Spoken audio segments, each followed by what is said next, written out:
Hey, thank you for a great question that reads, Mark 3:28 through 29. I'm curious about its meaning.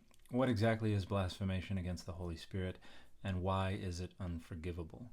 So the first thing to note here is this idea of an unforgivable sin is not unique to the New Testament or to Christianity or to the Bible. It was kind of a standard part of the bylaws of cultic organizations. So we have an inscription from shortly after the New Testament from down in the southern tip of Greece associated with a cultic installation where it says anyone who meddles with the property of the god commits a sin against men tyrannos, or absolute ruler, that cannot be expiated.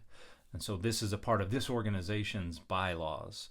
And so there's kind of a legal tradition of saying things like this to kind of amplify the seriousness of a given transgression. And in the case of these organizations, it seemed to have more to do with things like meddling with the property of the god and things like that. Here in Mark, we have Jesus near the beginning of his ministry responding to accusations. Jesus, at his baptism, has been endowed with the Holy Spirit. That is the means of his achieving these things he has done. He has cast out unclean spirits. He has healed the sick.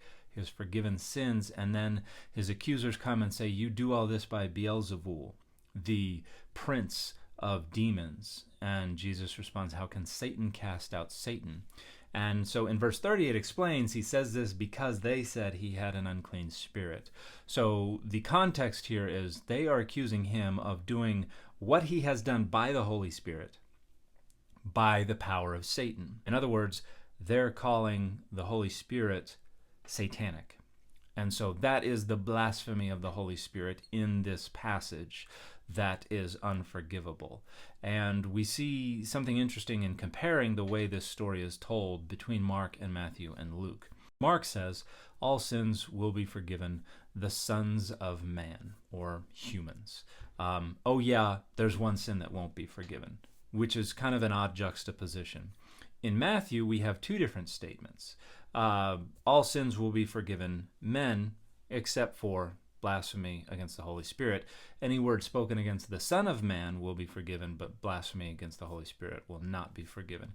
Luke, we just have anything said against the Son of Man will be forgiven. Anything said against the Holy Spirit will not be forgiven.